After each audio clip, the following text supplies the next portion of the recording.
I'm very, very excited to introduce Jackie Ross to you. Jackie has 20 years of comms and media experience. She also helps Red, Wine, and Blue with our comms and media PR and does an amazing job because you guys have all heard about us and you're all here. So I'm going to kick it over to Jackie to start our training. Thank you so much, Julie. I appreciate that. And at least for part of the discussion tonight, I'm going to be joined by my friend Shelly Ray, who is part of a Trouble Nation group called the Medina Mavens. And so I'm going to talk a lot about media and how to do it, but Shelly's going to actually give you advice and guidance from her own experience on the ground there in Medina. So I have a quick presentation to walk through. It's going to be in a couple different parts. First, we're going to talk about when we talk about the media, who are we talking about? What are we talking about? Then we're going to go through some tools of the trade. So we're going to talk a little bit about things like press releases and press advisories, op-eds, letters to the editor, how you can really get involved in media where you live. And then we're going to have Shelly come on for a quick Q&A. You guys will be able to ask Shelly questions as well. And then we're going to talk about some interview tips if you do have the opportunity to talk to members of the media. I do want this to feel interactive, so I'm going to ask questions throughout the night that you can answer in chat, but especially in those Q&A sections, both when we talk to Shelly, but also at the end. For those of you who have experience in the media, we welcome you to come off mute and share your own tips and tricks as well. So before we dive in, little intro on who I am. I work with Red, Wine, and Blue as the head of the comms and media team. I've been with Red, Wine, and Blue for about 3 years now, and I'm based in DC. I also have 2 kids, so they may come downstairs because it is definitely bedtime where we are. So you might get to see them as well. But just really excited to be here. I say this every time I do this training, but I really believe that it's people like us in rooms like this, whether they're virtual or in person, that are going to make a difference. So with that, I will share my screen. There we go. So Media 101. So like I said, we're going to start with when we talk about the media, who is it that we're talking about? Can we really quickly, before we get into that, just drop into the chat where you get most of your news? We're going to do like a little mini focus group as we get started here. And this is a judgment-free zone, so you don't only have to be public radio listeners. I get a lot of my news from People magazine, and I work in media all day, every day. But let's see what folks are saying in our chat here. PBS NewsHour, email listserv. Oh, I saw the Contrarian mention. That's great. And our founder, Katie Paris, was just on Jennifer Rubin's podcast, actually. And so that was a really cool doorway for a lot of us into the Contrarian, which is a new outlet from Jennifer Rubin, who's formerly from the Washington Post. So cool to see a lot of fans there. Lots of social media. That's true for all of us, I'm sure. Again, judgment-free zone. Of course, we all love Heather Cox Richardson. Sometimes we call her RWB Jesus, Red, White, and Blues Jesus, because we're all super fans. Let's see, Substack. We're going to get into that a little bit later in the training as well. So this is great. This is really helpful to know and really kind of give us a sense of who we have with us tonight and where you get your news. Okay, so then when we talk about the media, we're basically talking about a couple different categories. We're going to start with TV and radio. Here we're talking about national networks as well as cable news. So your NBCs, your MSNBCs, your CNNs. And then obviously we have local television stations as well. One of the things that we like to talk about here is a lot of those local television stations are actually either owned or affiliated with networks. So like your local ABC station, or they're owned by groups such as Sinclair or Nexstar. The reason I like to point that out is that some of these groups have a particular bent. For example, if you have a Sinclair station, they may have more conservative leaning content. Ownership groups oftentimes feed national content to all of the stations. So even though you're watching your local news, they may be getting like different TV packages from their national ownership groups. Sometimes that may be more conservative leaning. We also, of course, have our radio category. So we've got our nonprofit and public radio, but we also have a lot of commercial syndicators that are oftentimes also affiliated with national networks too. Our next category is print. So we have our big, what we call our papers of record, which are the New York Times and Washington Post, but we have major dailies as well that oftentimes function as key papers in a state. We have magazines. My favorite magazine is New York Magazine. It's one of the few publications that I actually get in print at my house. I really like how they cover politics, culture, all of the various components in one, but obviously many times magazines have a particular focus. So Time, for example, may be more news-based. Cosmo and others we work with at Red, Wine, and Blue that are more women's mag. And then we obviously have in the print category community papers as well. This has been a huge shift in the number of community papers. Unfortunately, as I'm sure many of us have seen in our own communities, these are really kind of on the decline in a lot of areas as there's been a lot of consolidation of community papers. But many of them still exist. And I live in DC now, but where I'm from in Cincinnati, when we grew up, we had the Forest Hills Journal, which was our local community paper. And then we had the Cincinnati Post, which is now merged with the Cincinnati Enquirer. And then we had other papers in Ohio as well. So again, a lot of those community papers have downsized, or maybe they don't run every day, maybe they're weekly, but that can be a really great resource for those of you who are working in your communities, working in your states. We also have ownership groups, similar to what I talked about with TV. A lot of these ownership groups will feed content that's national to individual local papers. And then same thing with wire services. And then there's also international and trades as well. Red, Wine, and Blue doesn't typically work with many of those, but business, legal, those sort of papers are out there too. On the specialized category topic, there is a paper or media outlet for just about every type of specialized audiences. And at Red, Wine, and Blue, we work closely with some of these outlets that are focused maybe toward the women demographic, maybe toward LGBTQ folks. So however you identify, whether it is by race or age or religion, there is likely a paper for you. And then, of course, many of us are getting our news digitally as well. So this is growing and growing and growing. Couple of things we like to call out here. Julie Collins, thank you so much for setting up the Suburban Women Problem podcast. That is Red, Wine, and Blues podcast. But obviously there are a growing number of podcasts similar to what I was saying earlier. If there's a topic that you're interested in, there's probably a podcast for it.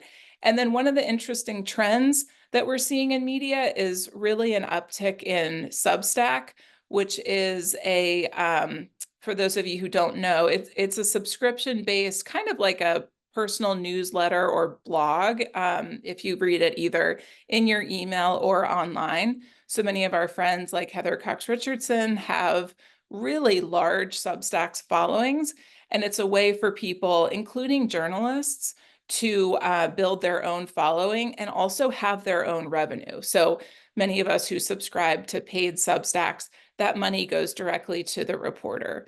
And so this is a huge, a huge media market. There's a lot of political Substacks, but honestly, a lot of the Substacks that I subscribe to are like poetry related or cooking related. So they can be very cultural and social too.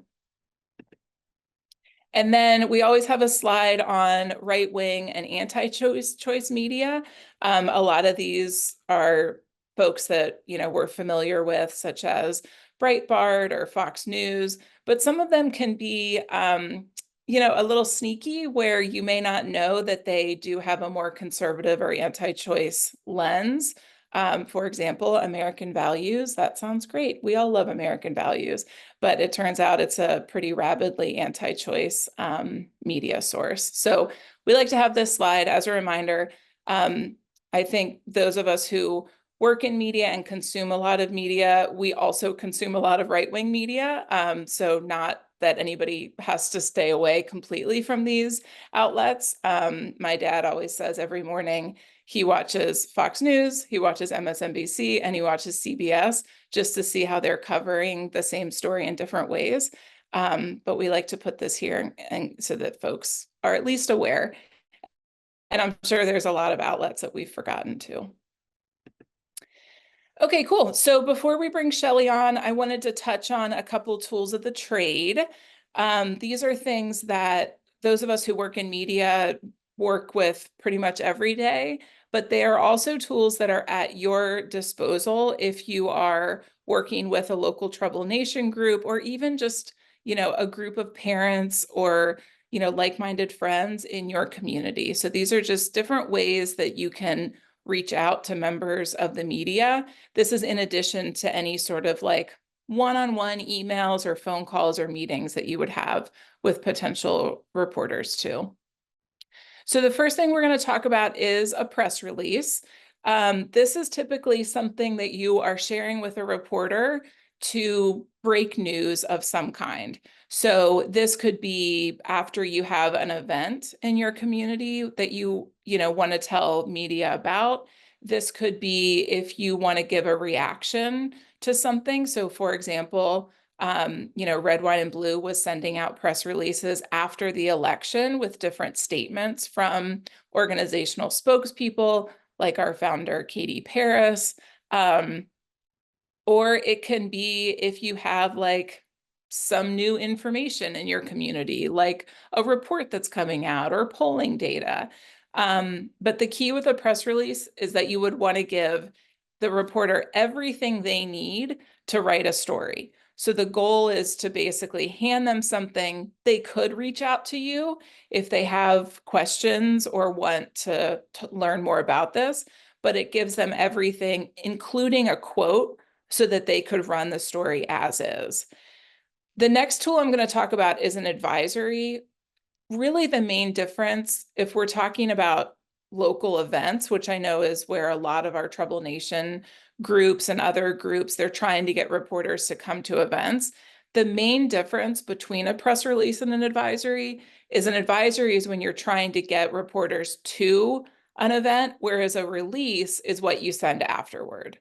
So let's say you are hosting a banned book giveaway in your local community. You may send an advisory beforehand that gives the reporter a sense of like who's going to be there, what this is, when, where, everything they need to show up. You may or may not have reporters come, but then afterward, you want to send a press release to give the reporter everything they need to just run a story about that banned book giveaway. And so they could have a couple of paragraphs about what it is, and then they could have a quote from somebody that you're working with that would give them enough to write a story. And then if you are sending either of these tools of the trade out, couple notes, you want to just put everything in the body of the email. You don't want to do an attachment because it's more likely to get flagged as spam. And the subject line is crucial. So you really only have 5 words to catch a reporter's eye and get them to open your email. So we like to give that little pro tip as well. Try to get a punchy subject line if you can. And then we're going to talk about 2 more things. One is an op-ed. So this actually stands for opposite of the editorial page for when we had very robust local and state papers that had many, many pages of editorial. And so the history of op-eds here is that you would have an editorial board weigh in with their own comment from the paper's perspective. And then opposite of that, you would have readers or leaders in the community or national folks writing in their own opinion pieces on the opposite side of that newspaper page. So the most effective op-eds are going to plug into some sort of ongoing news story. There is plenty of news happening right now to plug into. And so, you could write an op-ed about one of Trump's anti-trans executive orders, and you could lead with that news story, but talk about what this actually means for you as the parent of a trans child, or you could talk about the threats to the Department of Education and talk about what this means to you as a teacher or as a former teacher. And so the goal here is to plug into an ongoing news story, but then provide a little bit of your own perspective and really connect that news story to your story. Before you write op-eds, it's important just to look at the newspaper's submission guidelines. Different papers have different word counts, for example, and they may have other constraints on what they can and can't take in form of or in terms of an op-ed. And then the other thing that we like to talk about, which could make a big difference, especially in those community papers, are letters to the editor. So whereas an op-ed might be 550 words, 600 words, a letter to the editor is going to be much shorter. It's only about 100 to 150 words, and it is directly written in response to something that has run in the paper. And a lot of papers will only take letters to the editor if they are in response to an article that the paper has written. So sometimes I work with Trouble Nation groups, and they want to just submit a letter about something that's happening in their community. But if their paper has not covered that yet, they can't actually do that in the form of a letter to the editor. That may be better done as, an op-ed, for example.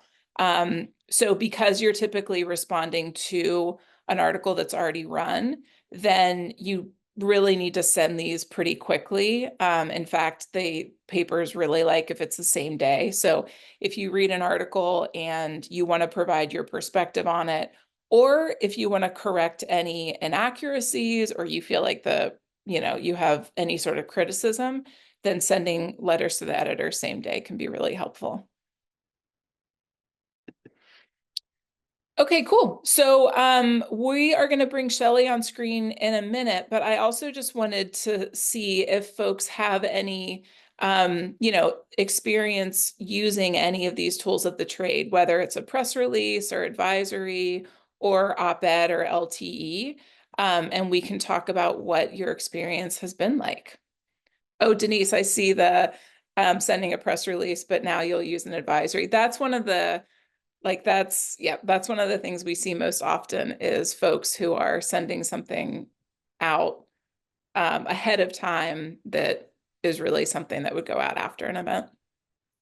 Okay, so it looks like we have some folks who have some pretty good experience. So especially at the end, after we talk to Shelly, if there's anything that people want to share their own stories, we very much welcome that too. Okay, so with that, I am going to bring on Shelly Ray. I don't know if you officially have a title with the Medina Mavens, but the Medina Mavens are one of our lead. I think they were maybe the first Trouble Nation group that we had. I worked closely with Shelly around issue 1 in Ohio back in 2023. Yeah, which was focused on protecting reproductive rights in Ohio. So Shelly, if you can just share a little bit about the Medina Mavens, and then I'll ask you some specific questions about your media work as well. Sure. Thanks for having me. The Medina Mavens really started, like I think many of you did, with your groups that you have formed or are in the process of forming. And we were three women who knew one another through our children. And when Roe fell, we lost our minds on this. And we also knew at that point in that year that there was going to be, because there was whispers of it, there was going to be a reproductive rights initiative happening in Ohio. And our real purpose and our foundational piece was trying to protect reproductive rights in our state. And since we knew that from watching Red, Wine, and Blue, that it looked like they were going to be a major player in that. We really, after our first meeting and meeting Missy McGinnis, we really did just take off running with that kind of foundational piece. But really, after our first meeting, when we kind of put the feelers out to local people, we really saw that there were a lot of other issues of extremism that many of the people who were attending our early meetings, while they were all in for reproductive rights, there were also things that were going to begin to happen that we were going to see in our community, see in our state, and see in the country.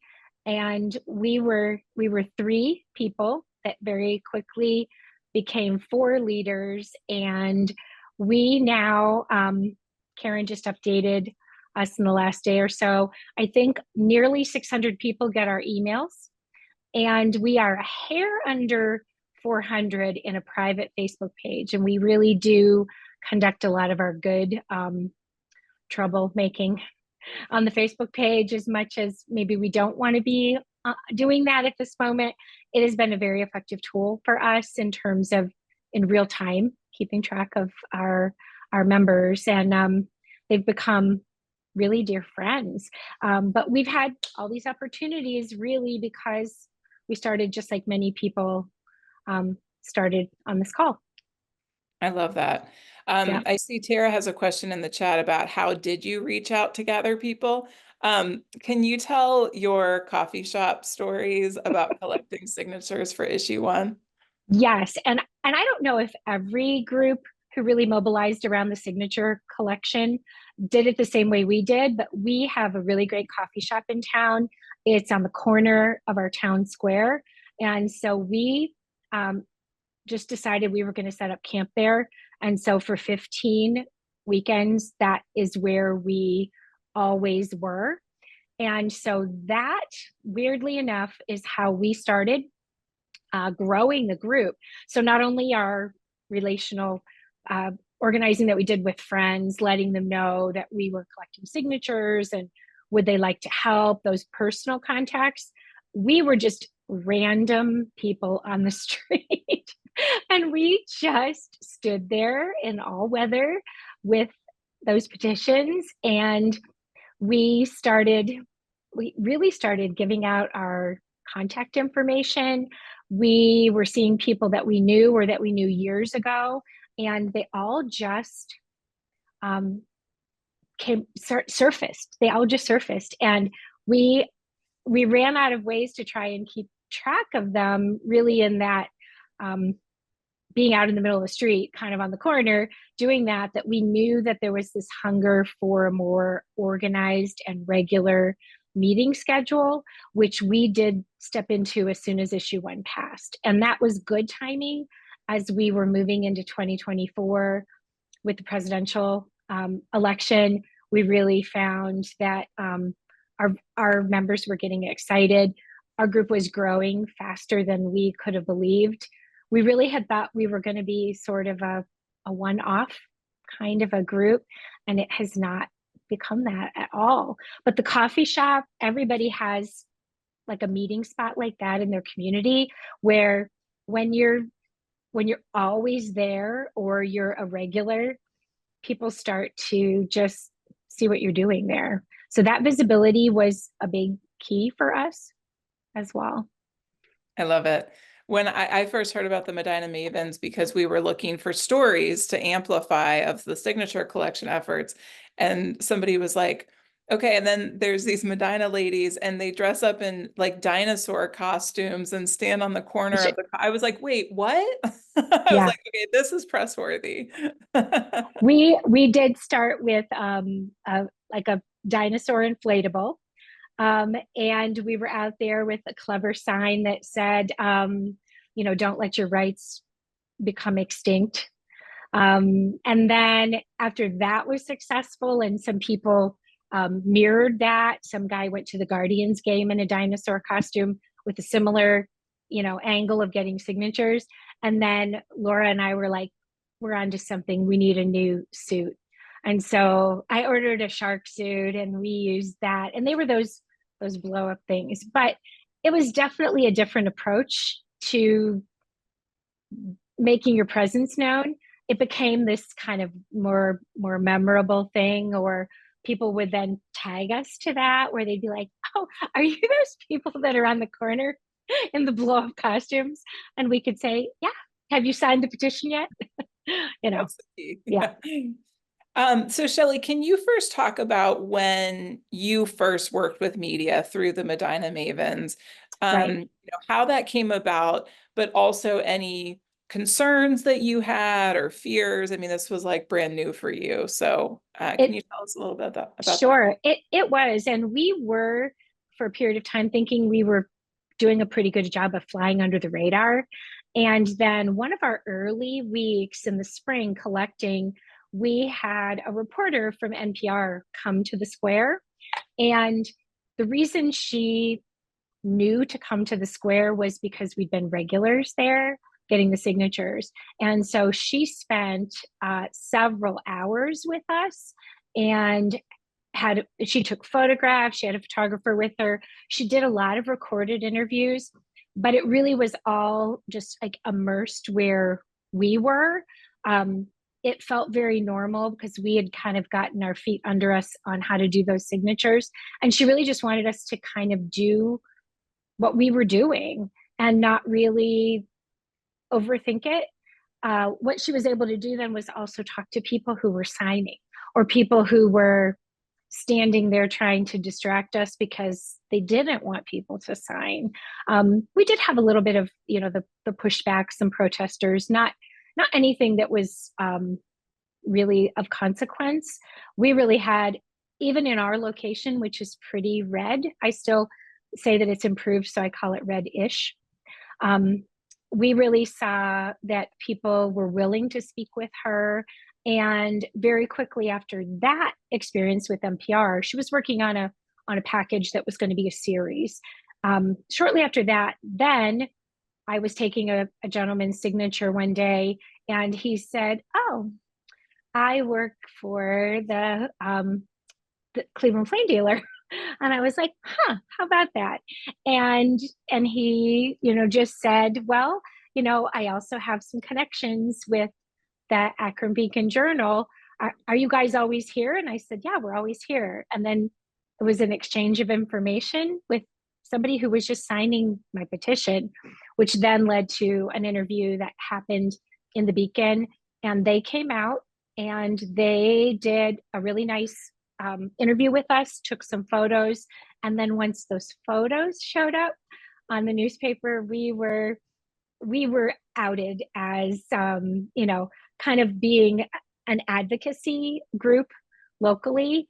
And those were the two that happened like before the reproductive rights amendment passed. And we just really had a lot of good word of mouth, but also none of us hesitated to use social media as a way to continue to promote what we were doing. We did cute things where we said, weather doesn't matter, same corner, where we are. It was kind of like same bat time, same bat channel. That's kind of what we did.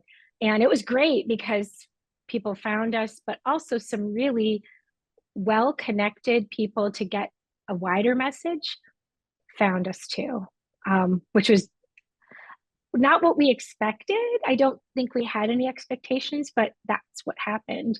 And we were always shaking our heads like we just really thought this was going to be this, moms getting stuff done. That's kind of what we That's what thought we it would do. be. I mean, we just do. We just Yeah. do. Yeah. So when you were first working with media, were you like nervous or excited? Is this something you'd wanted to do? Were you like, any thoughts on that? I was an English teacher. I was language arts and teacher in a previous life here in our community, and my major had been comprehensive communications in college, so that I could teach a variety of different specific courses within the language arts curriculum. So I was always fascinated by it, but never really had any designs on it. And I don't think that any of us really thought at the beginning that we were going to see some of the things unfold. I don't think we felt um, a lot of nerves. I think we felt so passionate about what we were doing. We were all so committed, and so were our other mavens in our group. You know, I don't think that any of us felt the least bit nervous. We were like, this is a golden opportunity, right? To do this. So we should not turn away from it. So when we could get publicity, we viewed it as, well, it elevates your exposure a little bit, but the greater good that it can do, we really felt that. And I think we've had a lot of our women, and we are mostly women, although we have quite a few gentlemen now in our group that have wanted to come along to see what we were up to. But I would say we've all in our path that's comfortable done things, lots of letters and lots of even calling the media. Most recently, this last week, we had one of our mavens just decide that she was going to call all the Cleveland television stations to let them know that people were going to the different senators and representatives' offices in the state of Ohio saying, what the heck's happening? So they were doing that, and they were getting traction. And they just, from the tools you guys often share with us, they were just like, you never know unless you ask. And they may not know unless we tell them. So Yeah. it's worked well. Yeah, I saw someone in the chat was saying that they had good experiences calling local TV stations. If anybody has any questions for Shelley, feel free to put them in the chat too while we're talking. But Yeah. yeah, I I will see say, I see one that says, what quote went along with the shark suits? They're circling for your rights. so Yeah. creative. Yeah. That's good. That's good. And true, unfortunately. And true. Did you see Amanda Welch asked a question about, did the Did. coffee shop allow you to be there? Yeah. Yes, we were not inside the coffee shop, although we bought a lot of coffee and lunches there and things like that.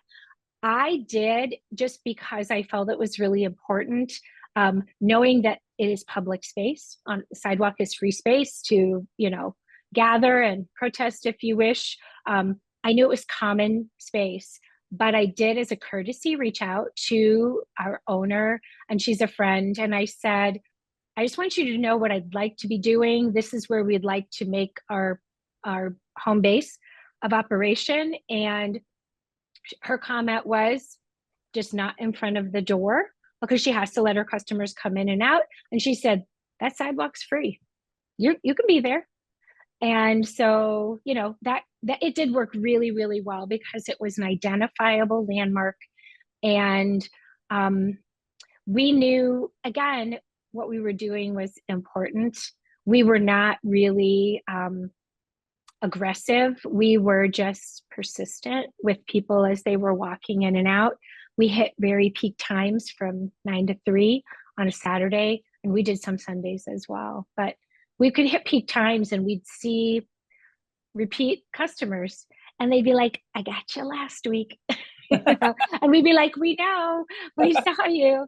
But the great part of it was that visibility led to a lot of our members becoming members, or asking questions about what's red, wine, and blue, or wanting to know things that we could answer for them that were factual about the issue, or about the organization too. It was a good opportunity for us. Yeah. I want to lift up something that Amanda put in the chat about working with local TV news stations, because she raises a couple of really good points. One, you can call the general number and ask for like the news desk or the assignment. Right. This is true for papers too, actually. But TV crews, as Amanda points out in the chat, typically they've assigned out who's going where in their news meetings that happen by like 10 a.m. So if you are calling a news desk, or a local TV station, we call like early, like 6, 7 a.m., 8 a.m. But you definitely want to call by that news meeting, because that's when they look at their calendar and they say, okay, who are we putting where? Who are we sending to the Medina coffee shop to cover these dinosaur content or costumes today? Yeah. Okay, great. I have a couple more slides to go through in terms of just guidance for reaching out to media and building relationships with media. So Shelley, if it's okay, I'm going to show screen for a little bit and then we'll come back for Q&A. So thank you. More Shelley to come. Hold on, give me 1 second. Okay, so we talked about tools of the trade. We talked about what it is when we're who we're talking about when we talk to the media. Now we're going to talk about talking to the actual media. So there's 3 different statuses, if you will, of talking to the media. There's on the record, off the record, and on background. So we're just going to quickly go through these because oftentimes there's a little confusion about what each of these mean. So when you're talking to a reporter on the record, that means that everything that you say can be attributed to you. They can quote you directly. And when they attribute you, they can do that in any way that is public information. So Shelley may be talking to a reporter as a Medina Maven, but they could attribute her as a language arts teacher, like she said, or the mom of a student at a local school. Whatever is public information is how they can identify you. And so that's really important because people may or may not want certain information about themselves out into the world. So for example, you may work for a company that you wouldn't want to be on the record talking about a certain political position. And so if you are talking to a reporter on the record, you want to try and make sure, if you can, to ask how they will attribute you. Oftentimes it's as simple as Jackie Ross, Washington, D.C., but that's just something you want to ask a reporter if you do have a chance to talk with one of them. The other statuses are off the record and on background, as I mentioned. A really important thing to keep in mind here is that if you are talking to a reporter, it's understood that everything is on the record unless you say otherwise. So, and the reporter agrees to it. So if you're talking to a reporter and you want something to be off the record, which means that they cannot use what you're saying in any way in the story, this is just for their own education and just to kind of help inform their story. You definitely want to get agreement from the reporter that this conversation is off the record and nothing you say can be attributed or quoted. On background is a different status in that what you say can be quoted, but it can't be attributed to you. So as I said, I read a lot of People magazine. You'll see this a lot with celebrities where they will say a source close to Taylor Swift said, and then they'll quote that person directly, but they don't actually say who that person is. Typically it's their publicist, but that is an on background status. So if you are reaching out to a reporter because you're interested in having them come to your event, or maybe something's happening in your local Facebook group and you want the media to cover it, whatever you say to that reporter in that initial email is on the record. But in that email, you could say, I'd like to talk to you about something, but I'm not comfortable with that being quoted or the information being out there. So could we have an off the record conversation? If the reporter agrees to that, then it's safe to assume that that conversation is off the record or on background. A couple interview tips if you are reaching out to reporters and trying to get coverage for a local event or local story. First of all, it's pretty easy to do research on the reporter just by following them on social media. We have Twitter on here, but really a lot of reporters are moving to Blue Sky or are on both. Obviously, Twitter has seen a mass exodus and continues to see that. But there are actually still a decent number of reporters, especially national reporters, who are on Twitter. So unfortunately for people like me, we kind of have to stay on it because that's where reporters are still living. But there are increasing numbers going to Blue Sky and other platforms. But you can use Twitter, you can use the outlet's website, read up on their stories, see if it's a good fit. Reporters are assigned various beats where they might be covering education or they might be covering the state house or business. And so just make sure if you're reaching out to reporters that, you're you're talking to ones who are covering the beats that you know, that you're interested in.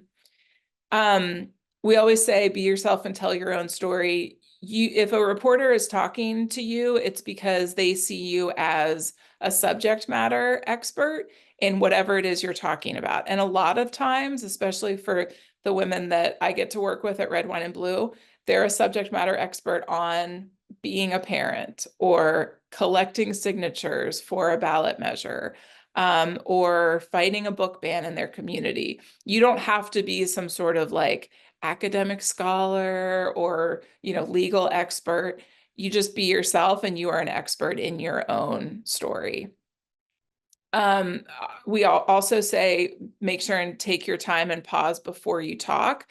A lot of times, unless the interview is like live on air for a radio interview, for example, you can always pause in the middle and say, hold on, I want to say that again. Or can you, you know, can you strike that from the record, but instead, you know, have me say this. So a conversation with a reporter can kind of feel like a negotiation in that way. And so you don't ever want a reporter to be able to kind of like lead you in a certain direction. And then we always want to be thinking through potential questions that are going to come up, and you want to go in with a certain message or story that you want to get across.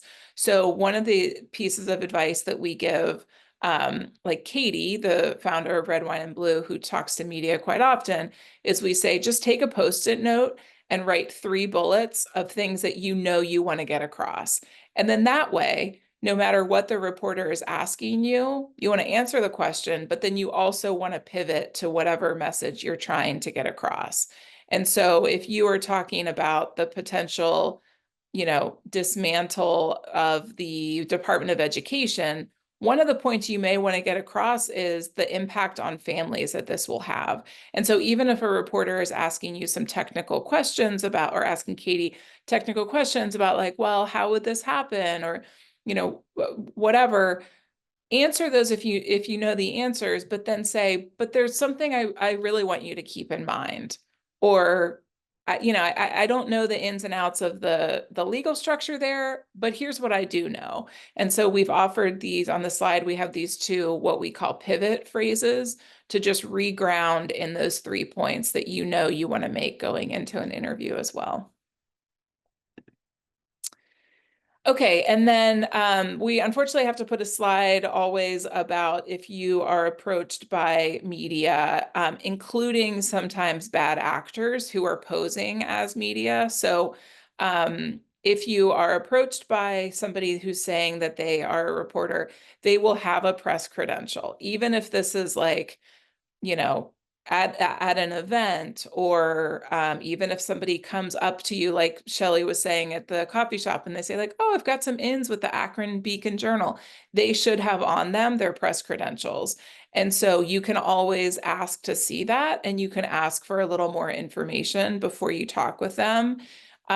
Similarly, a good real reporter will not come up to you with a camera that is running. Typically, they will come up to you, they'll ask if they want to talk. If you say yes, then they'll turn on a camera. So if you're approached at an event by somebody whose camera is rolling or whose phone is out, chances are that they are not legit members of the media. And, you know, we're seeing more and more of this where groups are trying to catch people, you know, saying something and then they're deceptively editing. So I always have to end this with trust your gut. If this feels wrong, if somebody is coming up to you and asking you questions about something at an event and it just doesn't feel right, it's probably not right.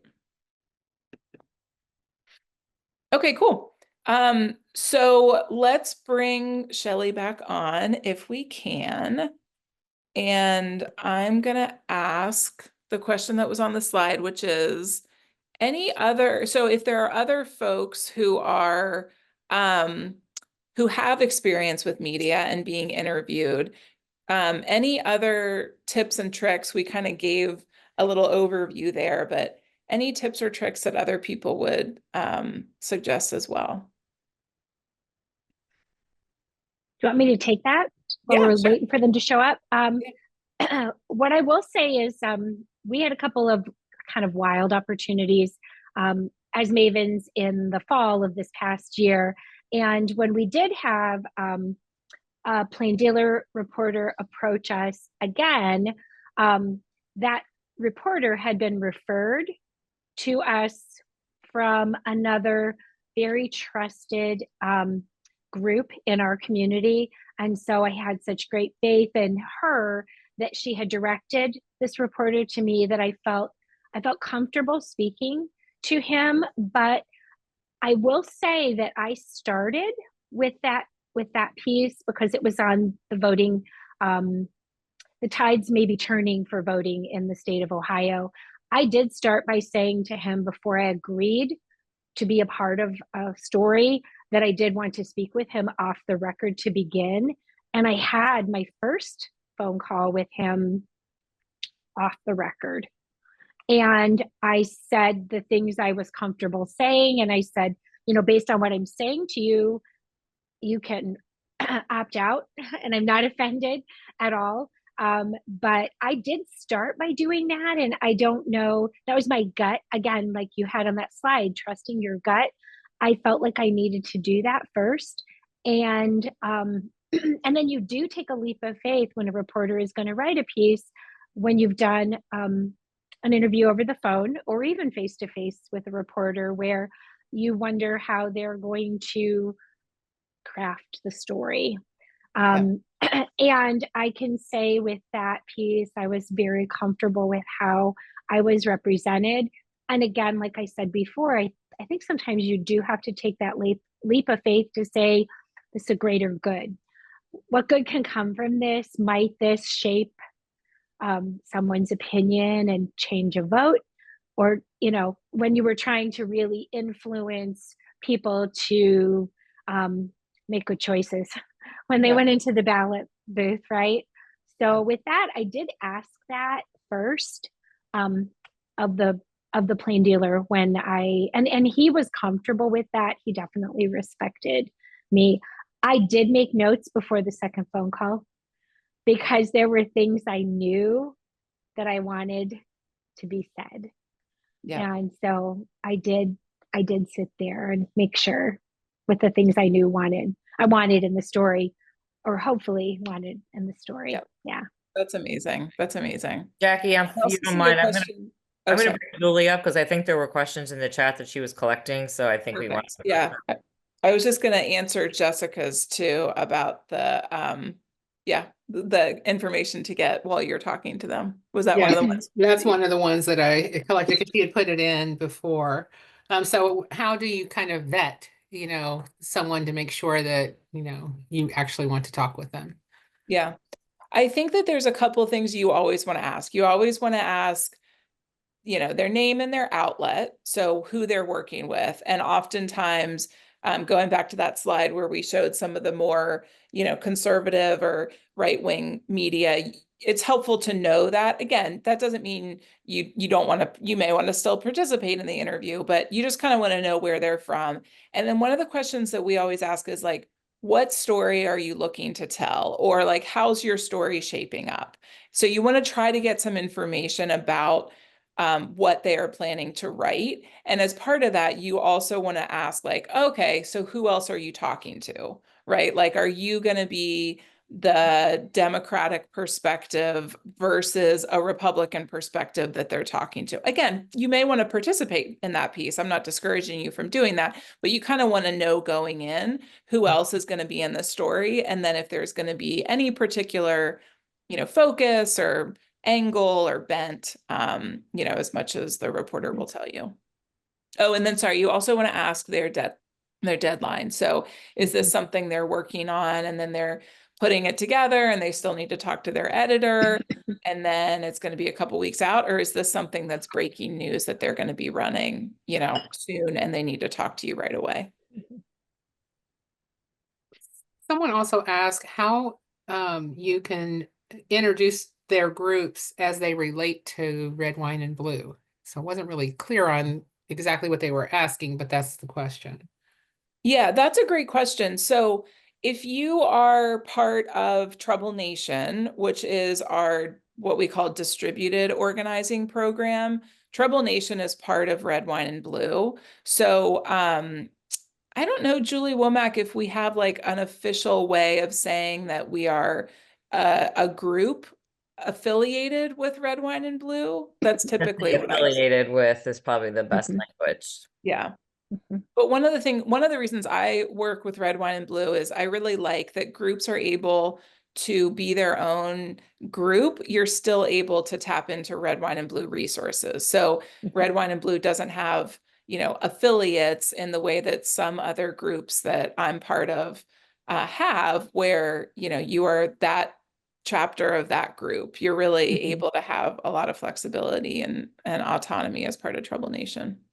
We always say, because we're not a club or whatever like that, we say we're inspired by is the word we usually use. And then we always follow it up with Red, Wine, and Blues resources that are available to us and help us to further our message. But usually that's the word we use. We say we're inspired by them. And it keeps us also free to do our own thing too. Yeah. I know, free wheel when we need to, right? Yeah. So, someone is asking about how you get connected to find podcasts, or is there a list of places that are seeking people to interview who you can let them know that you are, available? Yeah, so a lot of times we have folks reach out to us through the hello@redwine.blue inbox. We either have reporters reaching out trying to find, parents with a particular perspective, or we have parents or others, other members of Red, Wine, and Blue reaching out and saying, hey, I'm really trying to tell this story about something that's happening in my community. Can you help me?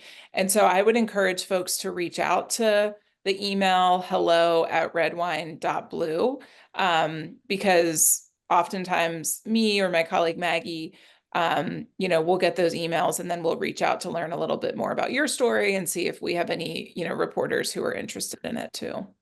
Yep. And then on the podcast front, I think the best way to learn about podcasts are typically through other podcasts, weirdly enough. So a lot of times I'll be listening to a podcast and one of the guests is the host of another podcast.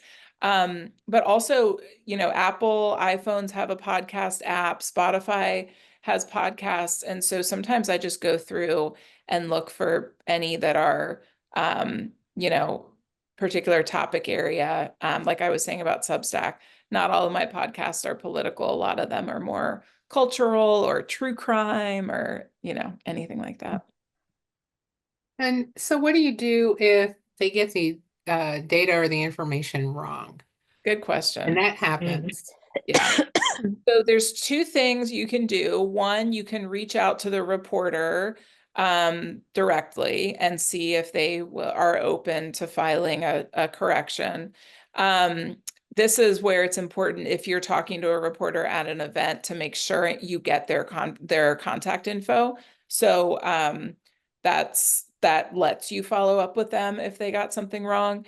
That is not always successful. The other path you can take is reaching out to their editor and flagging for their editor. You can find that information online, especially if it's a local news source. You can typically find out the editors of different sections, but those are really the only two different paths you can take to try to get a correction. And then how do you figure out who to send your advisories and things to? Yeah, so if you're doing that for a local paper, you can go onto the website and you can just search through, they'll have different sections and then they'll have reporters listed in that section. There will also be a general news desk number. I feel like the news is one of the